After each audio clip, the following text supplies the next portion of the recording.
Corona शुरू हुआ है, मैं समय समय पे आपके बीच में आके सभी तथ्यों को, परिस्थितियों को ईमानदारी के साथ आपके सामने रखता रहा हूँ, आपसे चर्चा करता रहा हूँ। एक चीज़ हम लोगों ने हमेशा गांठ बांध के रखी, आपको कभी गलत तथ्य नहीं दिए, आपसे कभी झूठ नहीं बोला, जो था आपके सामने रख दिया। अगर स्थिति अच्छी थी तो भी आपको बताया, स्थिति खराब थी तो भी आपको हमने ईमानदारी से बताया, क्योंकि हम पहले दिन से समझ गए थे कि ये इतनी बड़ी आपदा है कि आपके साथ के बिना, जनता के साथ के बिना अकेले इस आपदा से सरकार सामना नहीं कर सकती। जनता का सहयोग और जनता की सहभागिता इस पूरे संघर्ष में बेहद ज़रूरी है। और जब तक जनता को सच नहीं बताया जाएगा, सारे तथ्य जनता के सामने नहीं रखे जाएंगे, तब तक जनता की भागीदारी सुनिश्चित करना असंभव था। इसीलिए हमने हर चीज़ आपके सामने रखी। हमने टेस्ट नहीं कम होने दिए। आज दिल्ली के अंदर सबसे ज़्यादा टेस्ट हो रहे हैं। मैं तो ये कहूँगा कि अगर प्रति 10 लाख की पॉपुलेशन पे देखा जाए तो शायद पूरी दुनिया में सबसे ज़्यादा टेस्ट दिल्ली में हो रहे हैं। मैंने देखा कि कई जगहों पे उन्होंने टेस्ट कम कर दिए। टेस्ट कम कर दिए तो केस कम आने लग गए। इस तरह से तथ्यों के साथ कई जगह हेर फेर करने की कोशिश की गई। हमने ऐसा नहीं किया।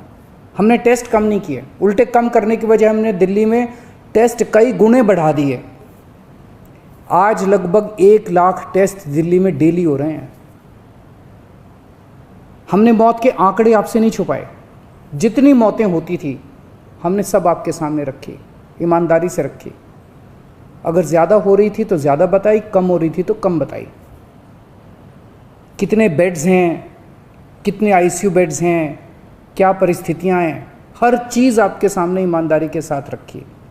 और इसी वजह से जब भी हमने कड़े निर्णय लिए, हमें आपका पूरा सहयोग मिला, दिल्ली की जनता का पूरा सहयोग मिला। मैं हमेशा कहता हूं कि हमारी दिल्ली एक परिवार है। दिल्ली के 2 करोड़ लोग एक परिवार हैं। और जब परिवार में कोई आपदा आती है तो सारे परिवार के लोग मिलकर उसका सामना करते हैं। अब भी हम सभी मिलकर इसका सामना करेंगे। पहले भी जीत हुई थी, अब भी जीत होगी। आज दिल्ली में क्या परिस्थिति है? पिछले 24 घंटे में दिल्ली में लगभग 23,500 केस आए हैं। उसके पिछले 24 घंटे में लगभग 25,500 केस आए थे। तो पिछले 3-4 दिन से रोज़ हम देख रहे हैं लगभग 25,000 के करीब केस आ रहे हैं। पॉजिटिविटी बहुत ज़्यादा बढ़ गई है, संक्रमण दर बहुत ज़्यादा बढ़ गई है। दिल्ली के अंदर अस्पतालों में उपलब्ध बेड्स की भारी कमी हो रही है। डेली 25-25 हज़ार अगर पेशेंट्स आएंगे तो कोई भी व्यवस्था चरमरा सकती है। दिल्ली के अंदर बेड्स की भारी कमी हो रही है। आईसीयू बेड्स दिल्ली में लगभग ख़त्म हो गए हैं। आज सुबह मैं ऐप पे देख रहा था 100 से भी कम आईसीयू बेड्स दिल्ली में बचे हैं। ऑक्सीजन की भारी कमी हो रही है। कल हमने सेंट्रल गवर्नमेंट को भी लिखा है, उनसे बातचीत चल रही है। परसों रात को एक हादसा होते होते बचा।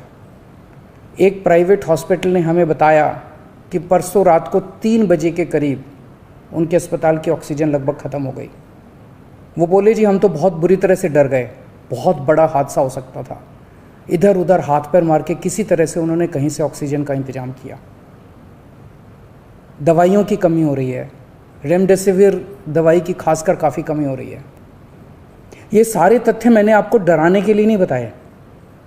ये सारी परिस्थिति है और इन परिस्थितियों में हमें अब अगला कदम क्या उठाना है, इस पे चर्चा करने के लिए मैंने आपको ये परिस्थिति बताई है। तो दिल्ली के अंदर कोरोना की परिस्थिति काफ़ी गंभीर है।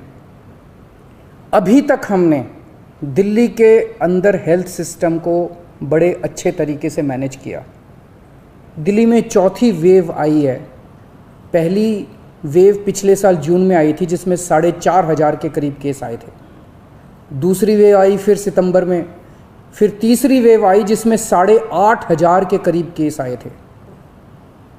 दुनिया के कई शहर ऐसे हैं, बड़े बड़े देशों के, विकसित देशों के शहर, जहाँ 6,000 केस आए तो उनका पूरा हेल्थ सिस्टम चरमरा गया, कोलैप्स कर गया।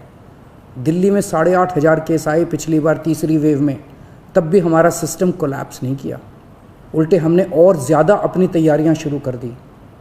आज 25,000 केस आए हैं। अब दिल्ली का हेल्थ सिस्टम अपनी सीमा तक पहुंच गया है। हमारा हेल्थ सिस्टम अब बहुत ज़्यादा तनाव में है।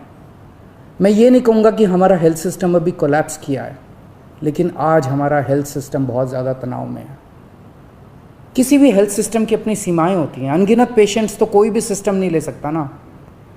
किसी भी सिस्टम की अपनी सीमाएं हैं।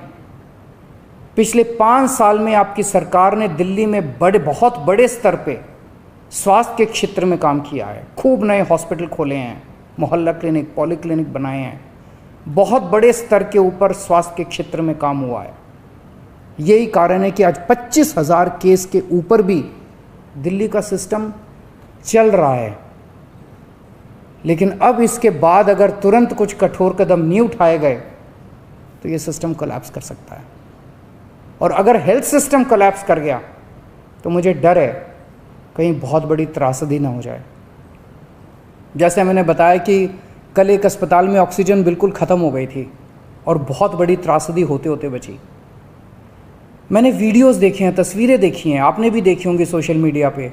दुनिया के कई शहर ऐसे हैं जहां कॉरिडोर में पेशेंट्स पड़े हुए हैं, सड़कों के ऊपर लोग दम तोड़ रहे हैं। अभी तक हमने दिल्ली को उस किस्म की त्रासदी से बचाया है, वैसा नहीं होने दिया। आज सुबह 11 बजे मेरी और एलजी साहब की मीटिंग हुई और इन सारे पहलुओं के ऊपर, सारी परिस्थिति के ऊपर काफ़ी विस्तार से बातचीत हुई। और उस बातचीत के बाद हमें ये लगा कि दिल्ली का हेल्थ सिस्टम बड़ी मात्रा में और अधिक पेशेंट्स अब लेने में असमर्थ है। अगर हमने अभी लॉकडाउन नहीं लगाया तो कहीं ऐसा ना हो कि बड़ी त्रासदी हो जाए। हम किसी भी हालत में दिल्ली को उस परिस्थिति में नहीं ले जाना चाहते जहां कॉरिडोर के अंदर पेशेंट्स पड़े हैं, सड़कों पे लोग दम तोड़ रहे हैं। आज सभी परिस्थितियों का जायजा लेने के बाद आपकी सरकार को ये लगता है कि दिल्ली में कुछ दिन के लिए लॉकडाउन लगाना ज़रूरी है, तो आज रात को 10 बजे से अगले सोमवार को सुबह 5 बजे तक 6 दिन के लिए दिल्ली में लॉकडाउन लगाया जा रहा है। इस दौरान जाहिर है कि जो एसेंशियल सर्विसेज हैं वो जारी रहेंगी, खाने पीने की, मेडिकल व्यवस्थाओं की वो जारी रहेंगी। ये शादियों का सीज़न है, लोगों के बड़े मुश्किल से रिश्ते बनते हैं, हम उनके रिश्ते तोड़ना नहीं चाहते, तो लोगों की शादियां संपन्न हों, लेकिन केवल 50 लोगों के गैदरिंग के साथ संपन्न हो। उसके लिए अलग से पास दिए जाएंगे। इसके बारे में अभी थोड़ी देर में डिटेल्ड ऑर्डर जारी हो जाएगा कि कौन कौन सी चीज़ें जारी रहेंगी और कौन सी चीज़ों पर पाबंदी रहेगी। मैंने और एलजी साहब के हम दोनों ने निर्णय तब लिया है जब हमारे पास कोई उपाय नहीं बचा था। हमारे लिए निर्णय लेना आसान नहीं था, क्योंकि मैं समझ सकता हूं कि लॉकडाउन के दौरान किस तरह से लोगों के रोज़गार ख़त्म हो जाते हैं, लोगों की कमाई ख़त्म हो जाती है, और ख़ासकर सबसे गरीब तबके के लिए तो ये बेहद मुश्किल होता है। जो दिहाड़ी करके रोज़ कमाते हैं उनके लिए तो बेहद मुश्किल हो जाता है। पिछली बार जब देश में लॉकडाउन लगा था, हमने देखा कि किस तरह बड़ी संख्या में प्रवासी मजदूर अपने गांव जाने लगे थे। उनसे मैं ख़ास तौर से हाथ जोड़ के अपील करना चाहता हूं, ये छोटा सा लॉकडाउन है, 6 दिन का, दिल्ली छोड़ के मत जाइएगा। आपके आने जाने में इतना समय ख़राब हो जाएगा, इतना पैसा ख़राब हो जाएगा, इतनी ऊर्जा ख़राब होती है।